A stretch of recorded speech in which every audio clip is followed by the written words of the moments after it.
I never thought the first man hired to protect me would be the same one who used to shove my face into lockers. Life has a sick sense of humor. When my father's business empire started getting threats from competitors, he decided I needed a bodyguard, someone to follow me day and night, someone to keep me safe. I hated the idea. I was 26, not a child. I had carved out my own life in New York, far away from the cold halls of high school and the boy who made my teenage years hell. Or so I thought. The moment the door opened and I saw him standing there, broad-shouldered, wearing a crisp black suit that hugged every inch of his grown body, I felt the breath leave my chest. Ethan Cole. My tormentor. My nightmare. My bully. He didn't look the same. His jaw was sharper, his eyes more tired, and there was something heavier in the way he carried himself. But when those storm-gray eyes met mine, I felt that old sting in my chest, the memory of cruel words and laughter echoing through high school corridors. "Mr. Hayes," he said flatly, voice deeper now, rougher. I hated how my name sounded on his lips. Or maybe I hated how much I still reacted to it. "You've got to be kidding me," I muttered. "Out of all the people in New York, my father hires you?" His jaw clenched, but he didn't flinch. "I was assigned. You'll be safe with me." Safe. The irony almost made me laugh. Safe with the boy who once made me eat dirt behind the football field, who called me names I still hear in my head when the nights get too long. Safe with the boy who now towered over me like some kind of dark knight. I wanted to slam the door in his face. Instead, my father's voice boomed from the phone on speaker. "He's the best, Aiden. You'll accept this or I'll make you." And just like that, Ethan Cole was in my apartment, in my life again. The first days were unbearable. His presence filled every corner of my home. When I cooked, he hovered. When I read, his eyes scanned the room like threats might crawl out of the shadows. At night, I could hear the faint creak of the couch where he slept, always alert, always near. I told myself I hated it. I told myself I hated him. But hate is a tricky thing. It doesn't burn the way it used to when the person in front of you is no longer a boy with cruel intentions but a man with scars hidden beneath his silence. One evening, rain hammered against the glass windows, and the power went out. The apartment was swallowed in darkness. I was searching for candles when a sudden crack of thunder made me stumble. Strong arms caught me before I fell, pulling me against a solid chest. Ethan. The scent of rain and leather clung to him, and his heart was a steady drum against my ear. For a moment, neither of us moved. The closeness was suffocating. His grip was tight, protective, as if the years between us had disappeared and something new had taken their place. "Careful," he murmured, voice low enough to shiver through me. I pushed away too quickly, fumbling for words. "Don't touch me." But my voice betrayed my trembled. He noticed. I could feel his gaze in the dark, heavy and unreadable. The storm outside raged on, and inside so did I, because part of me wanted to run, to escape him again. And another part, one I couldn't admit aloud, wanted to stay in those arms, to let the years of anger melt into something softer, something terrifyingly close to desire. Days turned into weeks. Somewhere between his clipped answers and my sharp retorts, the rhythm of our lives settled into something almost bearable.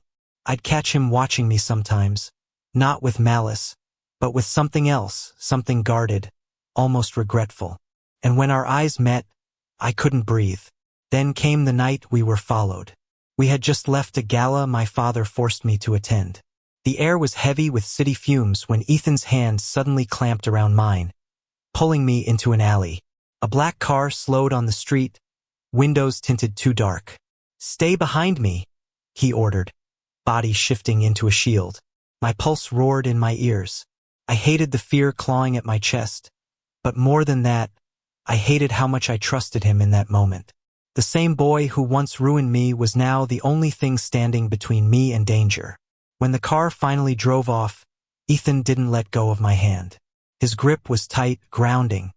Our eyes locked under the dim glow of a streetlight, and suddenly the city felt too small, too quiet. "You're shaking," he said, softer this time. "I'm fine," I lied. But I wasn't, because his thumb brushed against my skin before he pulled away, and the ghost of that touch lingered long after we walked back to the apartment. And for the first time, I wondered if the boy I hated had been lost to time and if the man before me was someone I wasn't ready to lose. The days after the alley incident felt different, charged with something we couldn't name. Ethan became more watchful, almost overprotective. I became more restless, caught in a whirlwind of memories and emotions I had buried for years. One evening, after another tense dinner where silence filled the space between us, I finally snapped. "Why are you doing this?" I demanded. My voice echoed through the apartment, sharper than intended. He looked up from the glass of water in his hand, confusion flashing across his face. "Doing what?" "Pretending this is just a job.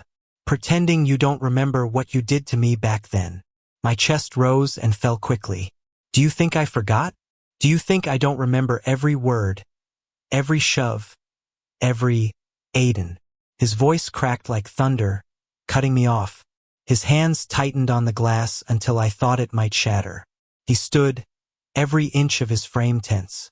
"I remember, every damn second, and I regret it more than anything I've ever done." Silence filled the room, heavy and suffocating. I stared at him, my heart pounding. "You regret it?" I whispered. He nodded once, jaw clenched. "I was a stupid kid. Angry. I took it out on you because you were brave in ways I wasn't. You lived openly, even in high school. I couldn't stand it because I was drowning in something I didn't understand." His voice broke on the last words, raw and aching. My breath caught. The boy who tormented me was confessing no, unraveling before my eyes. "Ethan." He stepped closer, slowly, like I was something fragile. "You don't owe me forgiveness. You don't even have to look at me. But if protecting you is the only way I can make up for the past, I'll do it until the day I die." The room tilted. My knees weakened. All the anger I'd carried for years tangled with the weight of his confession. Before I could respond, a sudden crash shattered the moment, the sound of glass breaking in the hallway. Ethan was at the door in seconds, gun drawn. The next moments blurred. Men in black masks stormed in. Shouts. Struggle. I was dragged across the floor until Ethan's body slammed into mine, pulling me behind the couch. Bullets rang out. My heart felt like it might explode. And then, just as quickly, silence. The intruders fled when sirens wailed in the distance. Ethan was bleeding from a cut across his arm, chest heaving, eyes wild as he searched me for injuries. "Are you hurt?" he asked, gripping my shoulders. "No," I whispered. My hands shook as they pressed against his chest, feeling his heart race beneath my palms. "But I'm fine." He winced but tried to smile. "You're safe. That's all that matters." Something inside me broke then, not in pain, but in surrender. The boy who once shoved me into lockers was now bleeding for me. The man who once made me feel small was now the only reason I was alive. Without thinking, I leaned forward. My lips brushed his, tentative at first, searching. He froze, breath catching, then slowly, carefully, he kissed me back. The world outside could have been burning, but in that moment, there was only us. The days after the attack were quieter. My father doubled security, but none of it mattered. I trusted only Ethan. He stayed close, closer than before, and though neither of us dared to speak about the kiss, the air between us shifted. One night, sitting on the rooftop, the city sprawling beneath us, I finally broke the silence. "Did you mean what you said?" I asked. He turned, confusion knitting his brow. "That you regret it. That you hurt me because of something you couldn't face." His eyes softened. "I meant every word." He exhaled, gaze drifting to the skyline. "I hated myself for the way I treated you. And the truth is, Aiden, I think I hated how much I wanted you." The confession landed like lightning in my chest. My breath caught, my heart stumbling. "You wanted me?" He nodded, lips trembling into a small, broken smile. "I still do. But I don't deserve you." Something hot stung my eyes. I reached out, taking his scarred hand in mine. "Maybe you don't, but maybe I don't care." For the first time in years, I saw him smile, really smile. Not the guarded, professional mask, but something real, boyish, almost shy. And it was beautiful.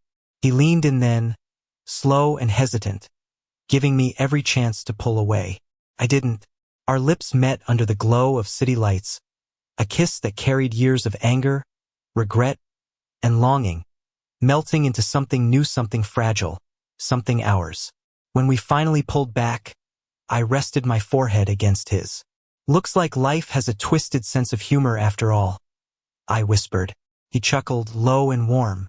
Maybe, or maybe it just gave us a second chance. And for the first time, I let myself believe it. The boy who once broke me was gone. The man beside Mimi Protector, my unexpected love, was here to stay. And for the first time, I wasn't afraid. Thank you for listening. Don't forget to like and subscribe to stay updated with the latest videos.